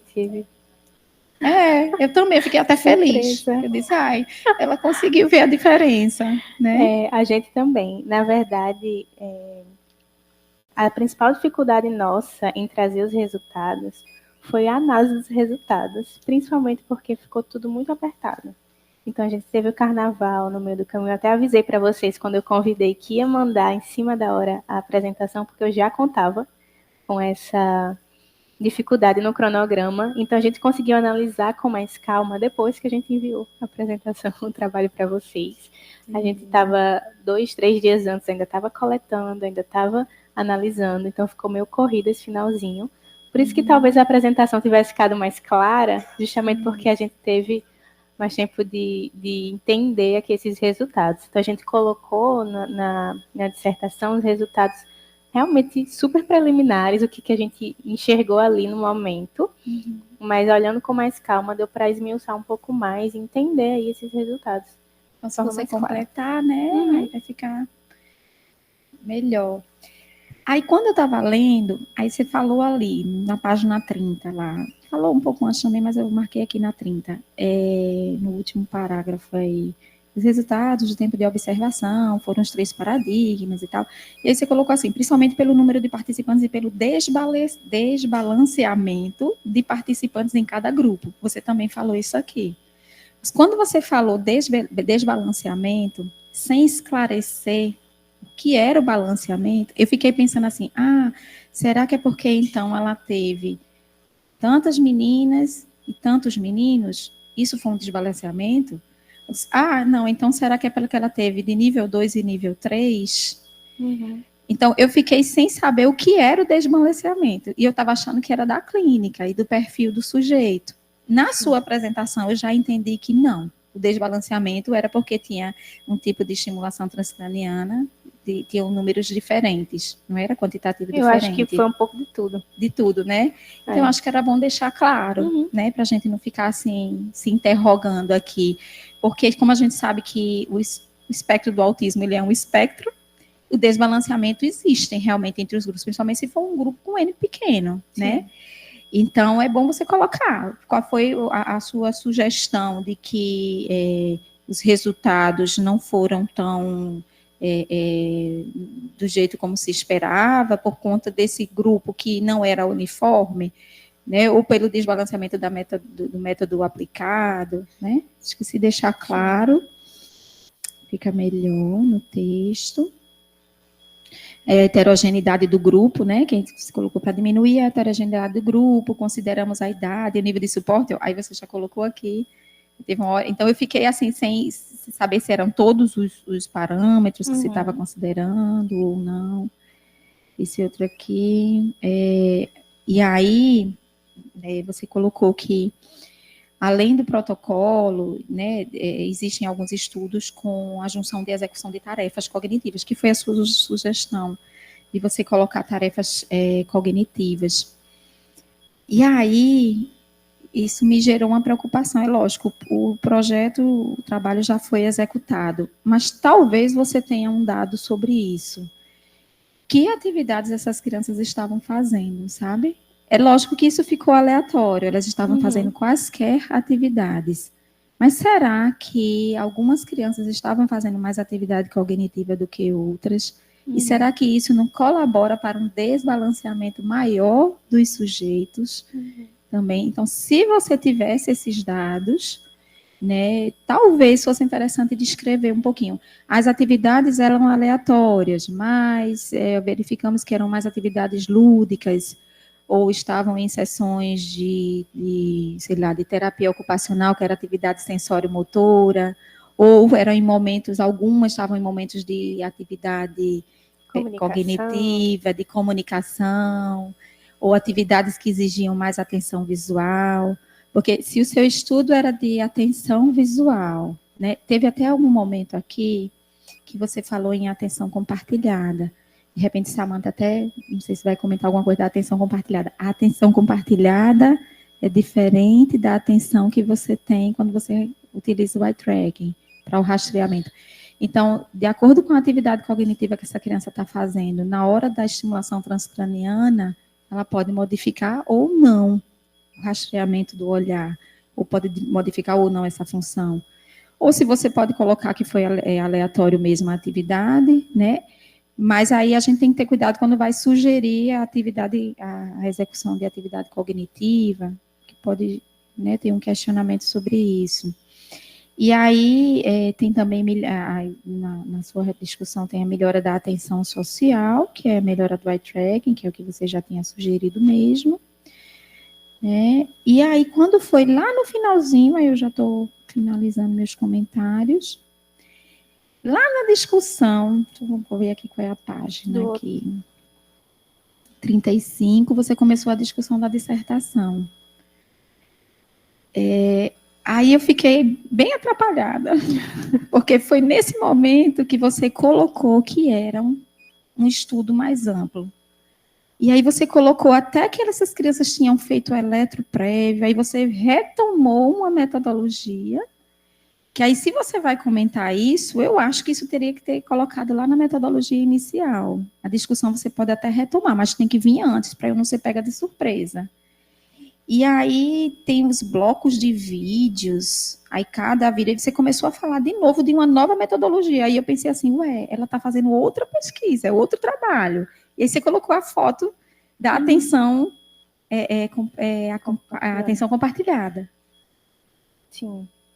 Então, a ideia desse modelo de dissertação era justamente começar falando sobre um referencial teórico, colocar um artigo que eu ia apresentar, e a discussão seria para discutir o que é que aconteceu na pesquisa, né, os resultados, ou não os resultados, mas como foi essa pesquisa. Como é que a pesquisa se procedeu. Isso, fora do artigo. Procedeu. Com informações fora do adicionais, artigo. Se houve alguma mudança. Tudo bem, é um modelo diferente, né? Mas eu acho que eu fiquei confusa. Eu fiquei sem saber assim. Então ela vai fazer isso daqui, então ela fez isso daqui. Talvez esclarecer um pouco mais, né? Não sei, eu me atrapalhei. E aí eu fiquei pega de surpresa, mas 5 vídeos, aí foram mostrados os vídeos, e foi feita atenção compartilhada. Então, além da atenção do eye tracking, vai ser estudado a atenção compartilhada, e aí a atenção compartilhada foi verificada antes, ou não foi. Enfim, então talvez seja exposto nesse parte final da dissertação, da discussão da dissertação, que é um trabalho mais amplo, mas talvez não detalhar tanta metodologia, porque senão eu fico esperando alguma coisa dessa metodologia. Eu fico esperando eu fiquei pensando que você estudou, inclusive a imagem aqui é com a sua foto. É mesmo. Aí eu digo assim, não, então foi feita uma análise sobre isso, ou ela vai fazer uma análise sobre isso, ou então você me dá uma expectativa. Não sei. Foi. E em relação a esse paradigma específico, a gente coletou ele, só que a gente não analisou ele no artigo. A gente ainda não fez análise desse paradigma específico. Mas ele faz parte da sua dissertação. Isso. Então, a gente fez a coleta desse paradigma, mas a gente não chegou a analisar ele. Então, eu pontuei de que foi feito isso aqui, mas a gente não chegou a analisar. Porque então, já que a gente não analisou, a gente não colocou isso no artigo. Tudo bem, eu acho que está certo. eu só digo que eu fiquei com um vazio, porque quando eu cheguei ali na dissertação que eu fiz, opa, é outra metodologia, é outra coisa que ela vai fazer, é outra análise do eye tracking, é outro parâmetro, ela vai analisar a atenção compartilhada, aí lá, mesmo que o seu artigo não tenha se remetido a isso, mas a sua introdução foi da dissertação. Se isso faz parte da sua dissertação, então lá na introdução você tem que me falar sobre a atenção compartilhada. Sim. Sobre um outro modelo que se espera do eye tracking nesse tipo de estímulo, por exemplo, para poder eu conseguir linkar, sabe? Faz sentido. Porque para mim ficou assim, chegou aqui, ficou, e eu fiquei assim meio atrapalhada, entendeu? Então tudo bem, dá para colocar assim, mas talvez só organizar, sabe? Organizar para não ficar de surpresa. Mas uma dissertação muito boa. Gostei, fiquei muito feliz de ler. Parabéns. Agradeço. Inclusive, agradeço a disponibilidade, né, em estar aqui, em ajudar a gente a compartilhar também as experiências. Acessei bastante a sua dissertação, o seu artigo para entender, então a gente consegue partir desse estimulação elétrica transcraniana no rastreamento visual, porque existiram pesquisas antes que me mostraram outras coisas, que validaram outras coisas, inclusive a sua. Foi fundamental para a gente, a partir daí, entender um pouco mais, né? Acho que a ciência vai muito nesse aspecto de construção mesmo. E é legal a gente, inclusive, mostrar os resultados não significativos por causa disso. Então, agradeço. Com certeza, parabéns. Obrigado, Celina. Passo agora a palavra para a Samantha, para fazer as considerações dela. E aí, no final, passo alguns comentários. Bom dia para todo mundo. Larissa, parabéns mais uma vez. Você tem uma didática muito boa. A forma como você apresenta as informações, o cuidado que você tem nos slides de trazer as informações detalhadas, difíceis de serem passadas, né? Principalmente para o público leigo. Você tem uma facilidade didática de organizar essas informações. Na escrita também, foi um texto muito bom de ler, muito gostoso de seguir a sequência narrativa das informações. Então, parabéns. Se quiser seguir o caminho acadêmico, tá no caminho certo. Parabéns também pelo desafio de ter topado uma pesquisa tão complexa, né? Primeiro porque você traz uma contribuição para o Instituto, né? O esforço aí de Fabrício, Edgar e aqui, de trazer a neuromodulação como tecnologia possível para auxiliar o tratamento de vários públicos clínicos e principalmente aqui no seu trabalho para o público autista. É um desafio porque é algo novo, né? Tanto que você teve muita resistência para recrutar pacientes para o seu projeto. Então, é algo que a gente está caminhando como formiguinha a nível internacional e a nível local mais ainda, mas você deixa a sua contribuição, né? Mostrando o quão a neuromodulação é uma tecnologia para o futuro importante para a ciência e, consequentemente, para o tratamento de diversos grupos clínicos, principalmente para o autismo. E aí fica aí a dica de como a gente pode aperfeiçoar essa tecnologia. Né? Lendo o seu trabalho, eu fiquei pensando como é que a gente pode refinar o uso dessa tecnologia para que a população do SUS, para que a população clínica, de forma geral, do espectro, no futuro, possa acessar essa ferramenta como algo possível, considerando as limitações clínicas que o quadro traz e, ao mesmo tempo, as potencialidades que essa ferramenta pode ter. Então, eu entendo o seu projeto como um passo, né? Um degrauzinho aí importante para a gente mostrar para a sociedade, para a ciência, o valor da neuromodulação. E aí, como você escreve bem, eu aventuraria você a escrever uma revisão sistemática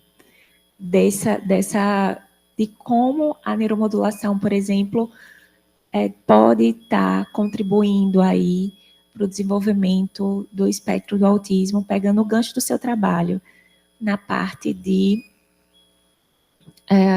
atenção visual e, consequentemente, pensando em melhorias para comunicação e interação social, né? Então, como é algo muito novo para a ciência e para a sociedade, acho que a gente tem que mostrar a validade científica. Você trouxe que a literatura ainda está muito ampla, né? Tem muitas divergências ainda. Então, poder falar um pouquinho sobre isso, sistematizando os dados que já existem na literatura e fazendo o link da relevância da neuromodulação para o espectro do autismo, pegando o gancho aí da atenção visual. A atenção visual, na verdade, é um marcador comportamental importante para a comunicação e interação social. É o início de tudo. Se eu não olho, eu não observo. Se eu não observo, eu não aprendo. Se eu não aprendo, eu não sei como as pessoas interagem, né? Como é que a sociedade se comporta a nível interacional. Então, é um degrauzinho que, se eu não tenho ele, eu não avanço. Então, apesar de ser algo, digamos assim, inicial, basal, é de extrema relevância. Aí eu fiquei super feliz com o resultado da face, quando você falou na apresentação. Esse dado por si só, apesar da amostra ter sido pequenininha, é um dado muito relevante. Porque se você consegue mostrar um aumento de tendência de observação para estímulos de face, é um passo fundamental para outros passos seguintes, ligados à ampliação da interação social. Se esse marcador é conquistado, outros vão poder ser conquistados, né? Então, eu indicaria a você se aventurar a fazer uma revisão, linkando atenção visual, neuromodulação, né? E o que é que a literatura internacional vem buscando e vem integrando esse conhecimento.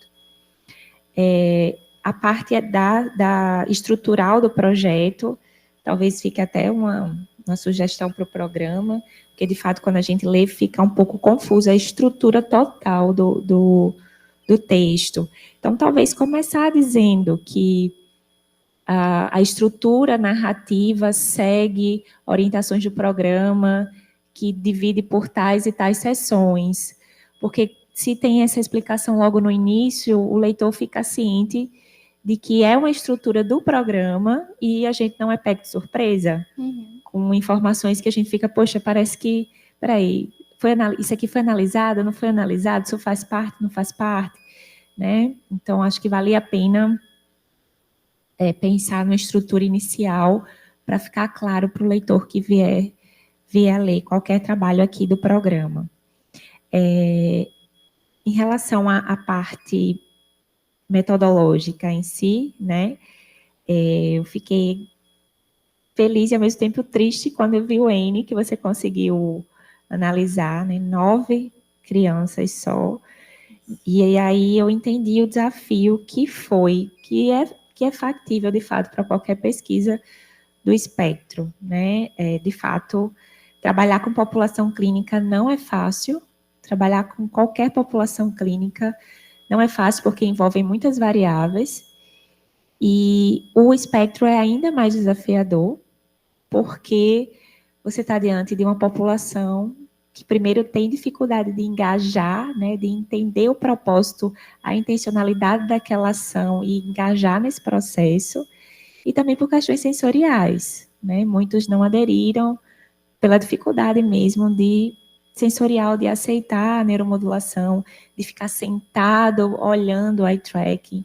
Eu vi que muitos desistiram na etapa do eye tracking, né? Nem passaram pela neuromodulação em si. E muitos também não aderiram, principalmente na clínica privada, porque já estavam em muitas terapias, como se a neuromodulação não fosse uma possibilidade terapêutica, mesmo que ainda a nível de pesquisa, mesmo que a nível experimental, né? Legal você falar sobre isso, que a gente notou também, foi que foi difícil captar essas mães, essas famílias, mas quando elas se engajavam, elas davam de tudo e mais um pouco. Então, a gente via o engajamento, a taxa de retenção. Então, quando comecei aqui, comprei o projeto, ela realmente vinha no sábado, vinha de manhã, vinha nos horários, encaixava, atravessava a cidade. Então, a gente percebe isso. Quando chega esse convencimento que ela topa participar disso junto com a gente, ela topa mesmo. E acho que vocês conseguem também ver isso na prática, né, das famílias com TEA, né, o quanto que elas estão dispostas a fazer bastante coisa. pelos filhos. São mães bem engajadas, né? E aí, como a neuromodulação é algo novo, é natural muitas não se engajarem pelo medo, né? Principalmente como é pesquisa ainda, não vou colocar meu filho no experimento e pode dar tudo errado e ele vai ser cobaia nisso tudo, é natural.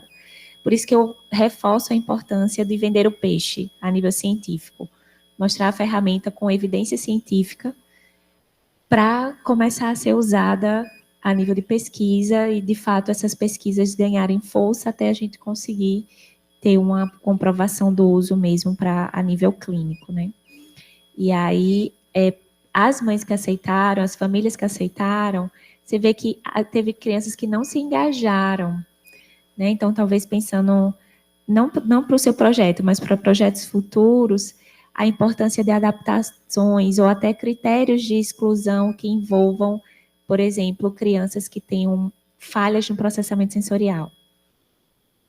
Porque se eu tenho uma falha no processamento sensorial de forma ampla, a aceitação da neuromodulação vai ser ainda mais desafiadora. Então, talvez pensar no futuro esse critério de inclusão para já tirar uma barreira que a gente sabe que vai dificultar o uso da ferramenta.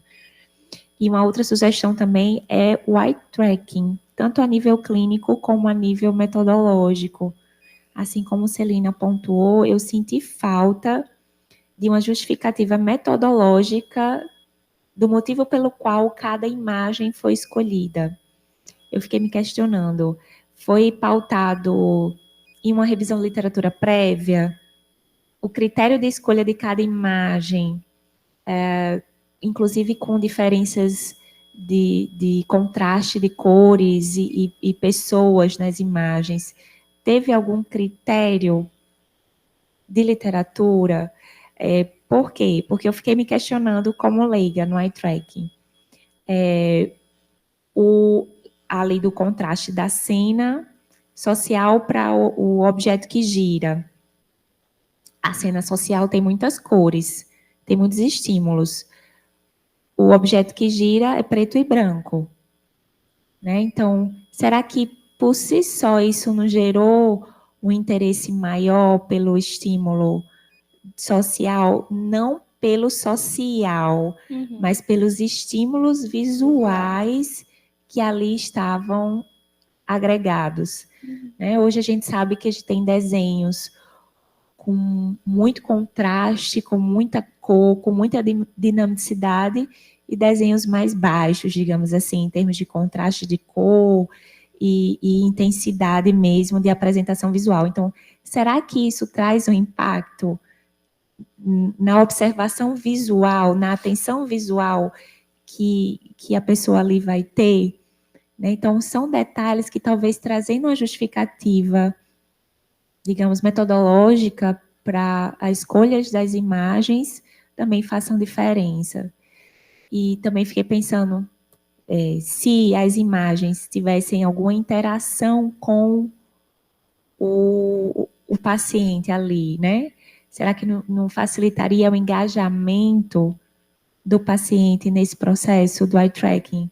Que eu entendo o eye tracking como um início, como uma ferramenta para verificar o quão a neuromodulação foi importante ou não, né? Isso, inclusive, cai nos seus objetivos. Larissa, o objetivo geral,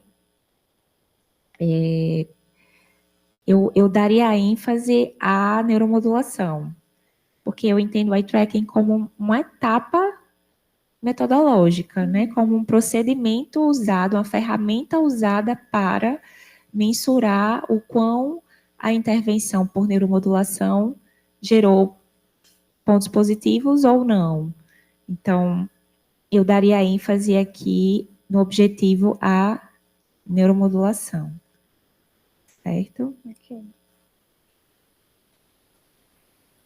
A explicação mais detalhada do eye tracking, do uso dos recursos de imagem, que eu acho que facilita a escolha e para o leitor a compreensão do motivo pelo qual cada imagem foi selecionada. E apesar de não ter tido dados significativos, né, até porque a amostra foi muito pequena, Mas só em ter aumentado o tempo de observação para a face, isso realmente me chamou muita atenção, porque é algo que talvez, se a amostra tivesse sido maior, isso teria ganhado ainda mais força.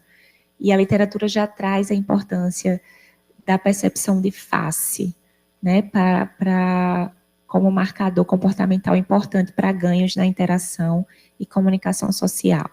Então, isso pode, talvez clinicamente, estatisticamente não, mas clinicamente isso ser melhor detalhado, explorado.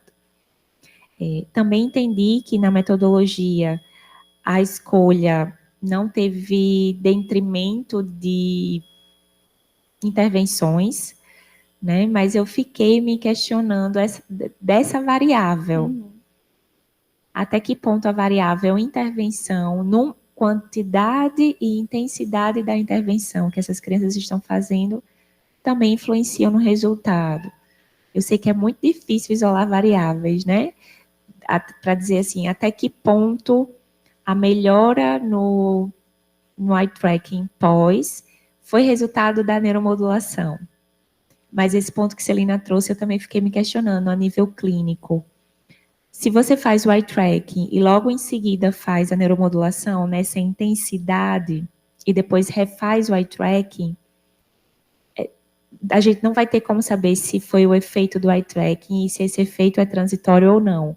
Mas pegando uma amostra que tem aí, talvez, crianças em condições heterogêneas de intervenção, além do uso da neuromodulação naquele tempo intensivo, está fazendo ou não terapias em intensidade, a gente pode ter aí, talvez, parâmetros estatísticos diferentes, entende?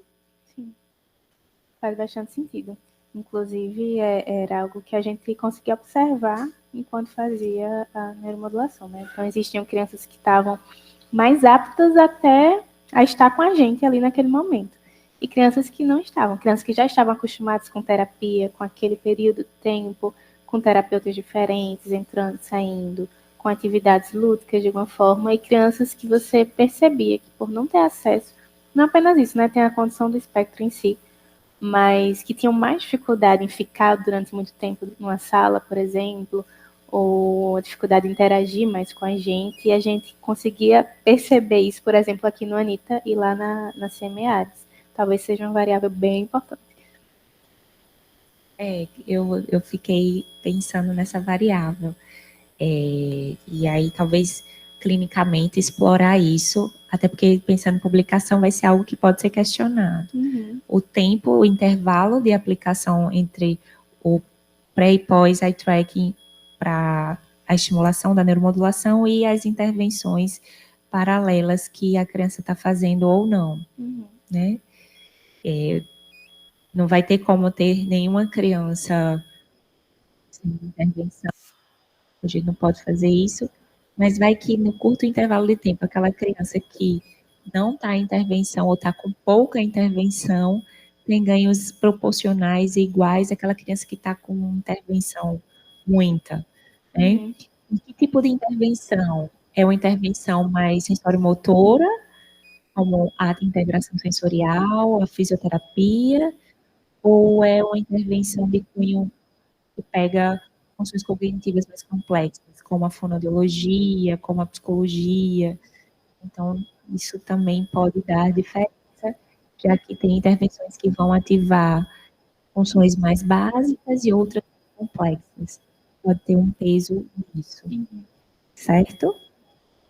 Então, basicamente é isso, Larissa. Parabéns, parabéns também, Fabrício, que eu sei que é uma pesquisa que envolve muitos colaboradores e que tem um propósito aí gigantesco. Continuem aí no caminho que precisarem de suporte, contem com a gente. Obrigado, Samantha. Alguém da plateia tem alguma pergunta? Eu imaginei. Inclusive, eu fiquei depois que a Samantha chegou, eu não conversei com o Denis, que eu tinha perguntado se ele podia cobrir o lugar da Samantha, e não... Vitor, obrigado. Aí eu ia te perguntar para convidar para vir para cá até, Denis, mas fica à vontade.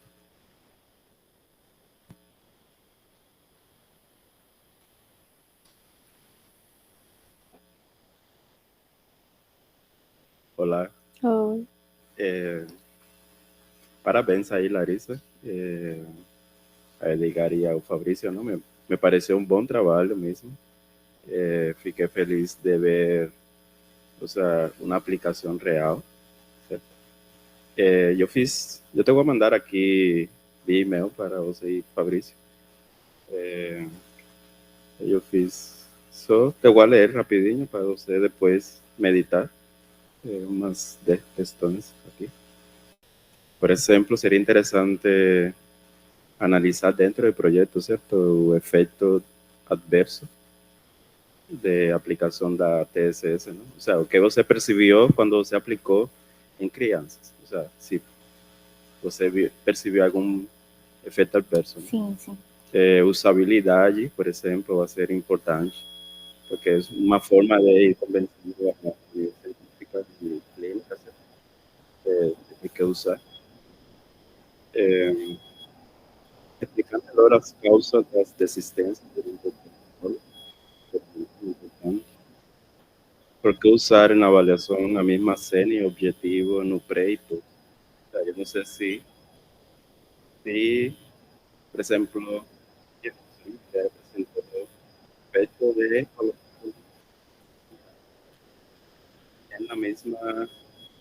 em um mesmo ambiente as duas vezes. Será que a mesma cena usada na avaliação ele produz realmente um processo de atenção? Será que a novidade da cena seria interessante avaliar?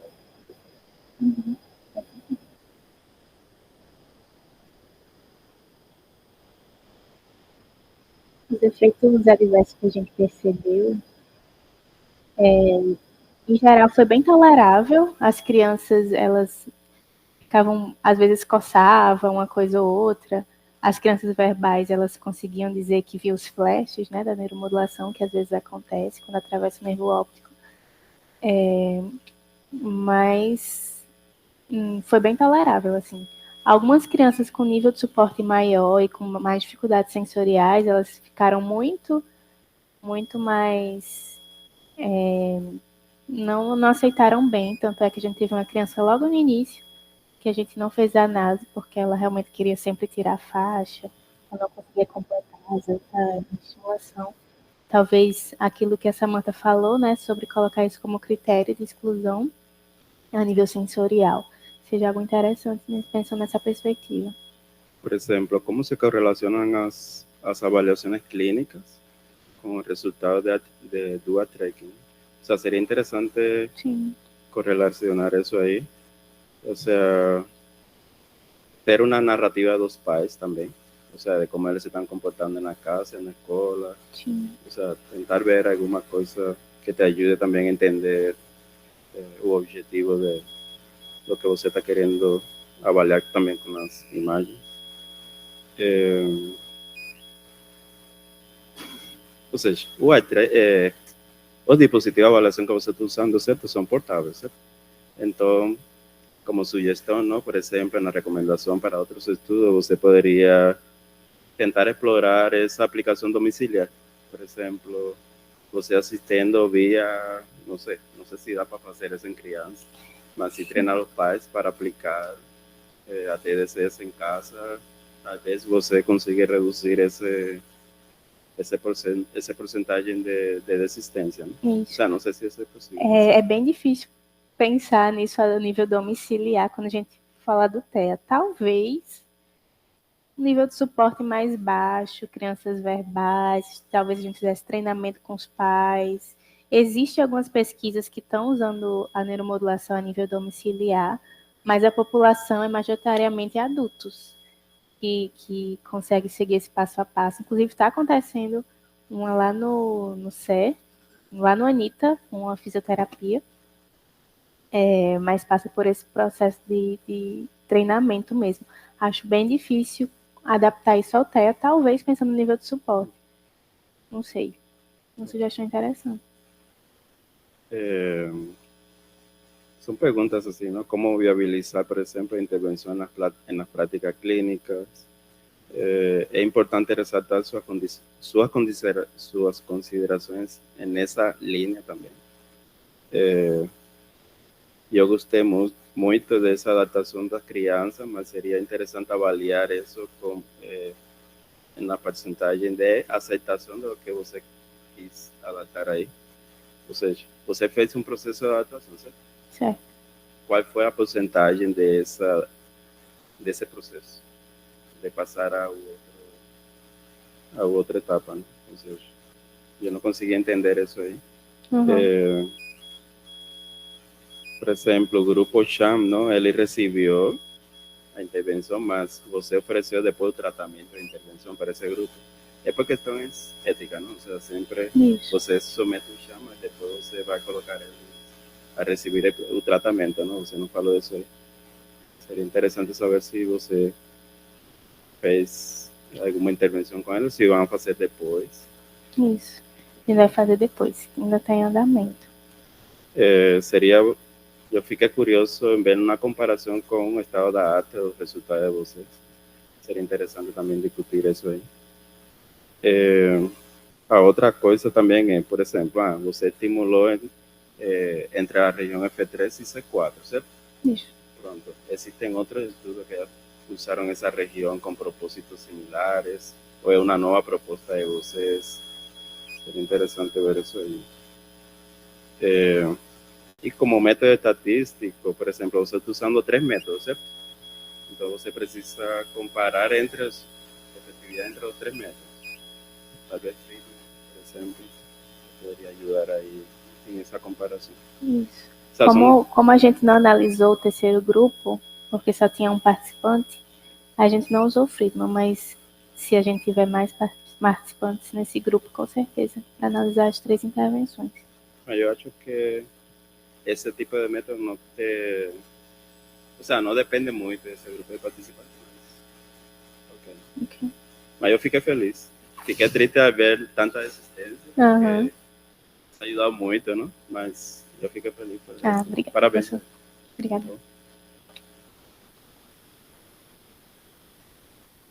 Obrigado, Denis. Alguma pergunta mais, gente?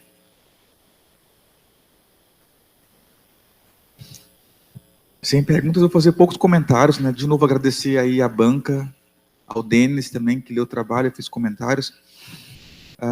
Comentários bem rápidos. Um comentário óbvio do programa que a gente... Esse modelo é novo, Samantha, de dissertação.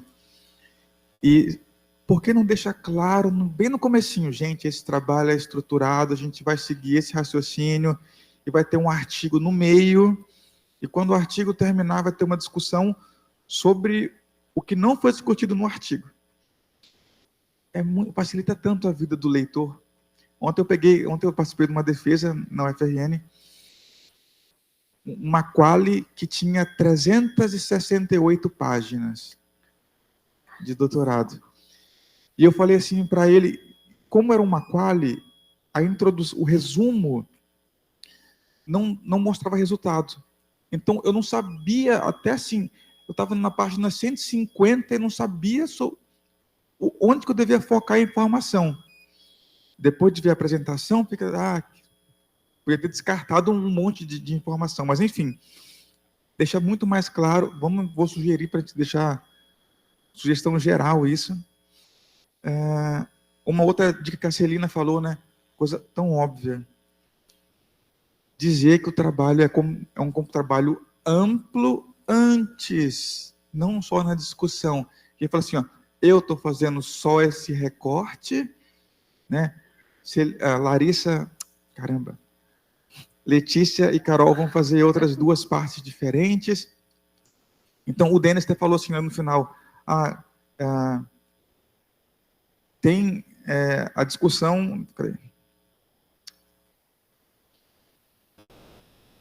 Quer fazer estimulação, ter avaliação dos pais. Nós temos, Denis, só que a gente não colocou no trabalho da Larissa, mas a gente tem.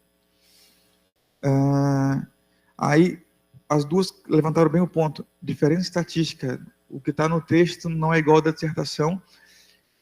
O que está na apresentação não é igual ao do texto, né? E a gente sabe, é uma falha nossa.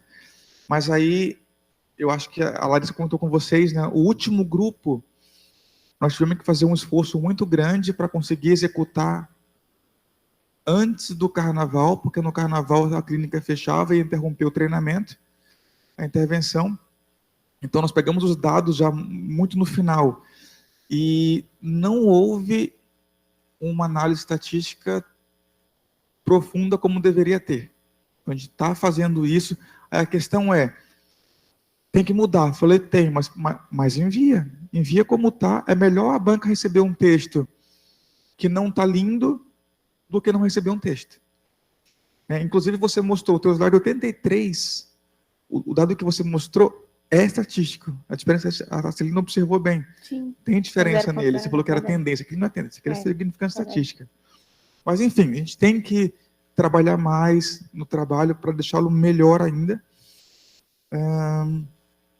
Então, a discussão aborda temas, né, que não estão descritos na metodologia. A gente ficou ciente disso. Falou assim, não entrou no artigo porque não deu tempo de fazer análise. E aí, corta ou mostra que você fez mais coisa que não terminou ainda? Optamos por mostrar, mas ciente de que não estava na metodologia, era uma falha nossa, não deu tempo. Assim, Larissa poderia ter trabalhado mais nisso na véspera, no tempo que ficou carnaval, assim, esse tempo de... que não deu para começar a estimulação entre Natal e Ano Novo, ali começou de janeiro, e até depois do carnaval. Mas, enfim, temos que melhorar mais das próximas vezes. Denis saiu, mas o último comentário dele, que era estimulação domiciliar, não queremos. Né? Então, resumido, é não queremos, por enquanto, mas depois eu vou discutir mais a respeito. Fique à vontade, Celina.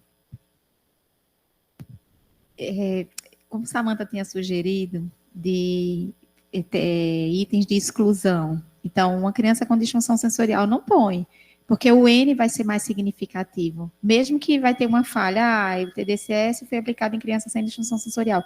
Como tem muita publicação que foi aplicada em crianças de nível 1 de suporte, mas não tem problema, faz parte do modelo. Eu acho que também dá para estratificar o perfil de criança.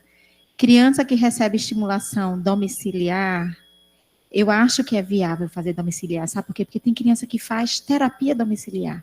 Ela fica 2, 3 horas fazendo terapia. Ao invés de você fazer na clínica, é com a equipe de terapia. Ao invés de você fazer na clínica, você faz domiciliar, é a mesma coisa. É seu deslocamento que é diferente. Porque ela vai estar num ambiente terapêutico, sendo que é domiciliar. É diferente de fazer em momentos domiciliares sem terapia, que eu acho que aí é mais complicado, é a sua recusa. É o segundo ponto, exato. É a sua recusa. Mas eu acho que Denis, não sei se ele sugeriu no ambiente domiciliar, mas sob terapia. Não? É porque nós temos um trabalho aqui com adultos, que a Larissa citou, que nós emprestamos o aparelho para a família fazer em casa. Com adulto, teoricamente você tem um pequeno controle, que você tem o número de vezes que o aparelho foi usado, mas, meu amigo, nós somos brasileiros, os reis de dar golpe no mundo, de burlar o sistema. Então eu falei, gente, para a pesquisadora responsável, falei, gente, isso é um risco gigante que você está se submetendo, porque é muito fácil burlar esse controle. É muito. Você desliga o aparelho. Vou te explicar como é que faz, né? Esse é muito ingênuo. Mas, assim, é muito fácil burlar. E eu tive uma apresentação agora, antes de descer para cá, eu estava numa banca, e o rapaz falou assim, o que diferencia o veneno e o remédio é a dosagem, né? Eu falei, exatamente. Por esse motivo, não queremos levar para as famílias. Fazer em casa, dá. Mas nós temos pouquíssimos aparelhos, a logística ia ser terrível para a gente. Então, nesse momento, não rola. Mas as minhas considerações são essas. Se não temos mais perguntas, eu vou pedir para que todo mundo deixe o auditório por alguns breves minutos, enquanto a banca vai dar o parecer sobre o resultado final da Larissa, tá bom?